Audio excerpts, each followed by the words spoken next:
In the early 1960s, Jane Roberts, us, author and self-described skeptic, began what would become a spiritual revolution from her modest Elmira, New York, living room.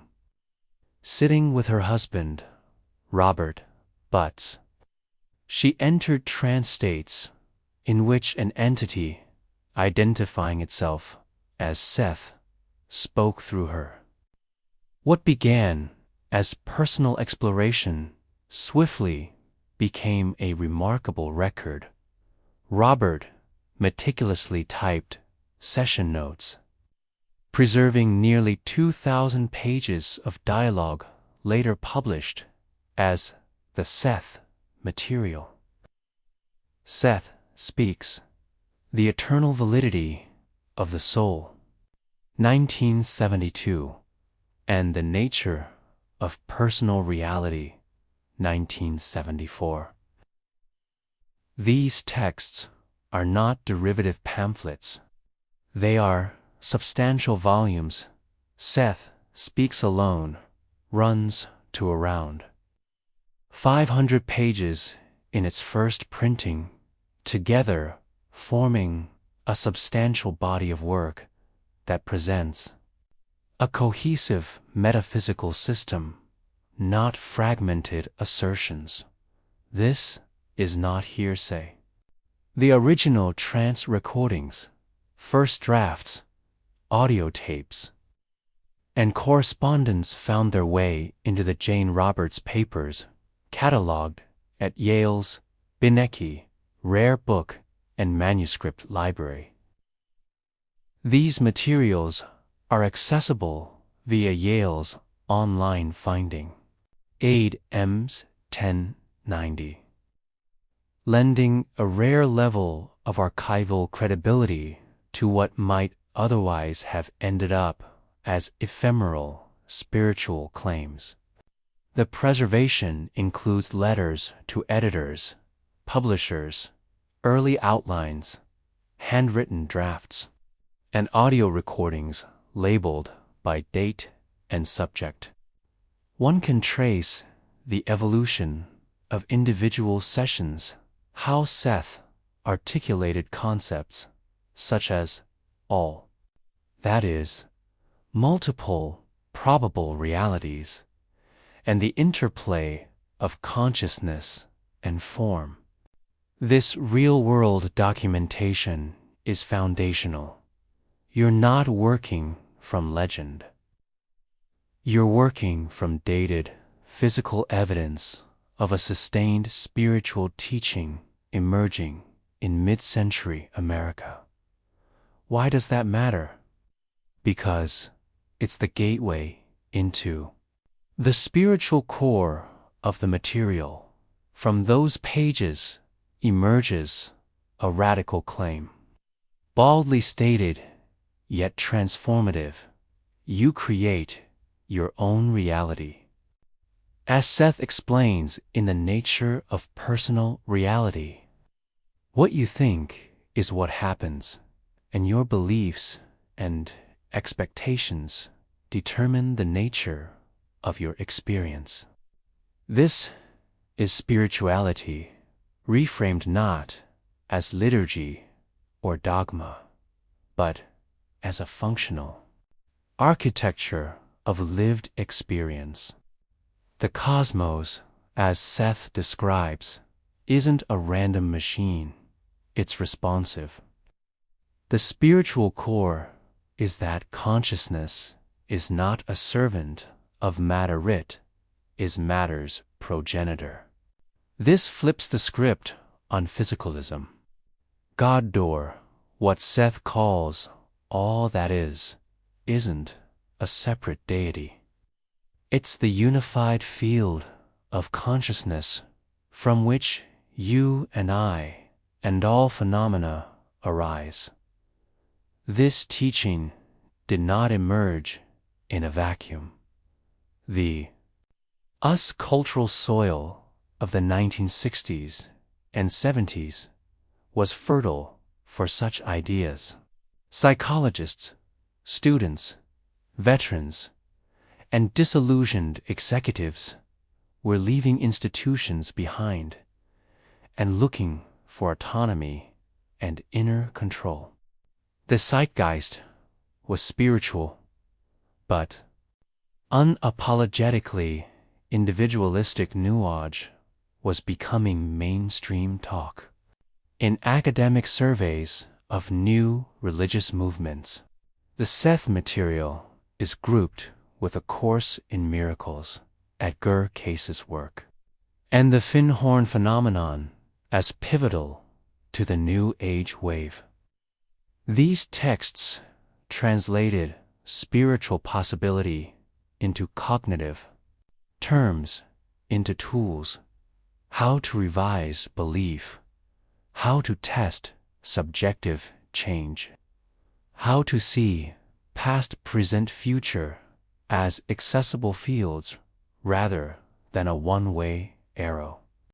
The phrase, "You create your own reality," now almost cliché, was novel then, and reoriented U.S. spiritual vocabulary from patriarchal faith that God does it for you to empowerment that you do it with consciousness. Yet, even as it swirled through spiritual circles, the scientific establishment kept its distance. Psychedelics and mind expansion were hot topics, but channeling Seth was relegated to parapsychology, a field hobbled by a lack of reproducibility. No controlled trials emerged that satisfied the empirical standard. Mainstream psychology or neuroscience never adopted consciousness creates matter as a research hypothesis. Scientists classify Seth as unverified, likely a product of Robert's own subconscious or an elaborate psychological mechanism. Still, that's not the point for many who follow Seth. Why? Because the spiritual efficacy lies in outcomes experienced. People report healed relationships, changed life trajectories, and altered internal states phenomena that are not scientifically falsified but deeply felt. These reports, documented in journals, newsletters, and study group transcripts, constitute an experiential proof. One rooted in personal transformation rather than laboratory validation. What Seth delivers across the pages of Seth Speaks, the nature of personal reality. And later sessions is a spiritual framework that flips conventional belief upside down. Consciousness is not a product of the brain. It is the creator of experience. Seth's words in Seth Speaks are unambiguous. Your beliefs do not reflect what happens, they determine what happens. This is not metaphor or positive thinking like the self-help genre. This is metaphysics with actionable spine. Seth describes the soul as energy, essence, eternal, multi-dimensional consciousness that extends beyond any single incarnation. He calls it the identity set, the total you, comprised of all your probable selves operating across time. All that is what many spiritual systems would call God, is not external but the unified matrix of pure consciousness. Reality, according to Seth, is responsive because you are of it and through it. These teachings are not anecdotal. They are repeated, session after session, recorded, published, and accessible via Yale's archives with date-stamped dialogue enabling anyone to trace their formulation. Let's break down the core principles. First, consciousness creates reality, Seth says. You are always projecting your own reality, moment by moment, through beliefs, emotions, and assumptions. He emphasizes that shifting those internal patterns shifts outward experience. Second, simultaneous time according to Seth. Linear time is a construct for navigating the physical plane. But the larger self experiences time as an interpenetrating tapestry. You can alter the past in consciousness because it's not fixed. It's accessible and fluid. Third, probable selves. Every choice creates a new probability, and all these versions of you exist, albeit out of phase.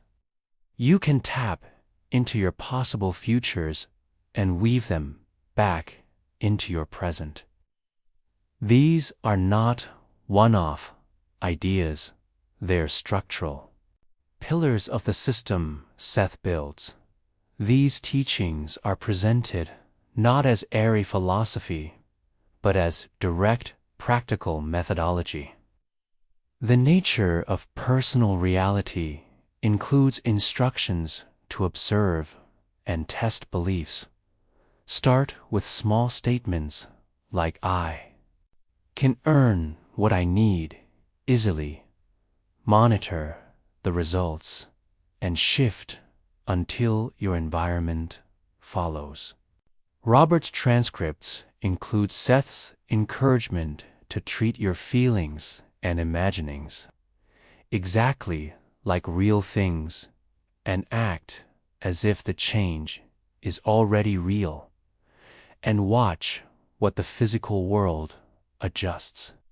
These are spiritual practices, a daily log of expectational changes, dream work as experimental lab, and meditation to sense inner senses of truth beyond thought.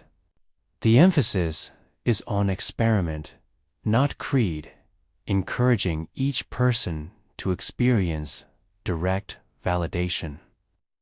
Some readers report small shifts, new opportunities, mood changes, healed relationships that grow over months.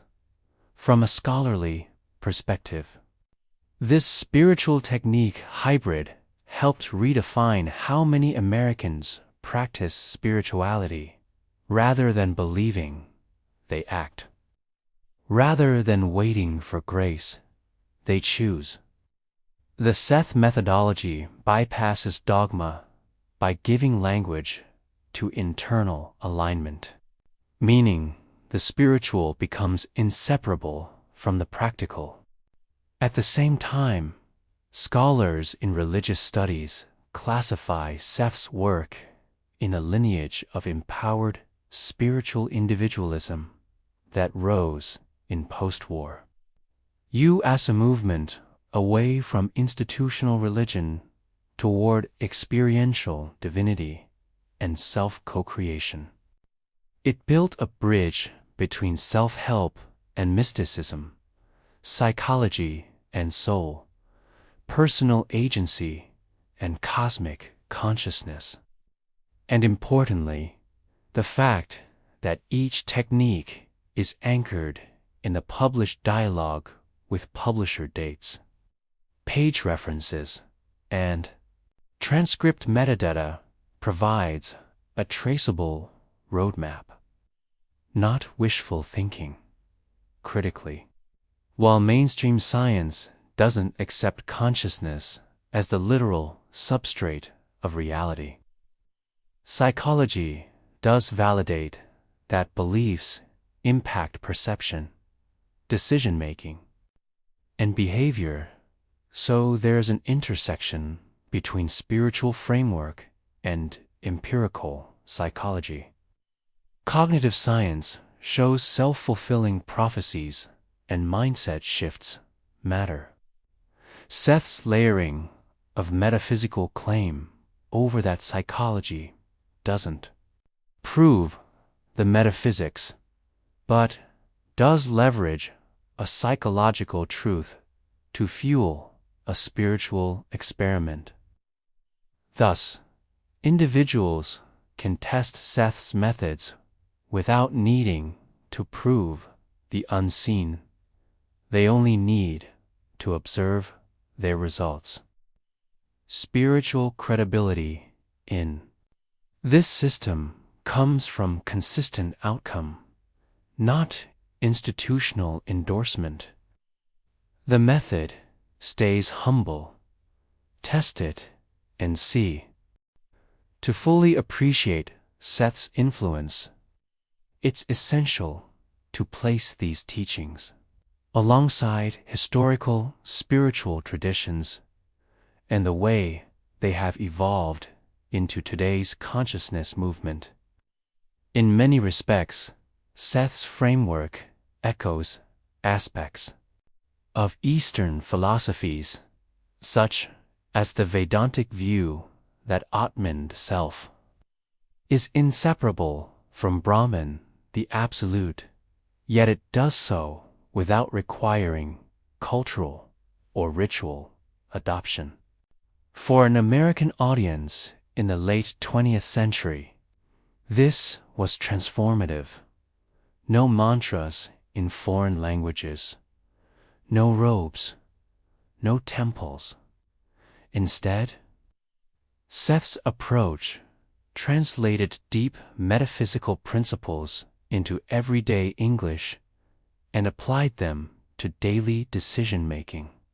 At the same time, there are parallels to early Christian mystics like Meister Eckhart, who spoke of God as the ground of being within, not above, and to Hermetic teachings which claim as within, so without. Seth didn't claim to be reviving these traditions. Rather, his articulation naturally intersected with them, forming a bridge for those dissatisfied with either rigid religiosity or cold materialism. From a historical perspective, the Seth Material emerged during the post-World War II spiritual liberalization in the U.S., when people sought personal meaning beyond institutional frameworks.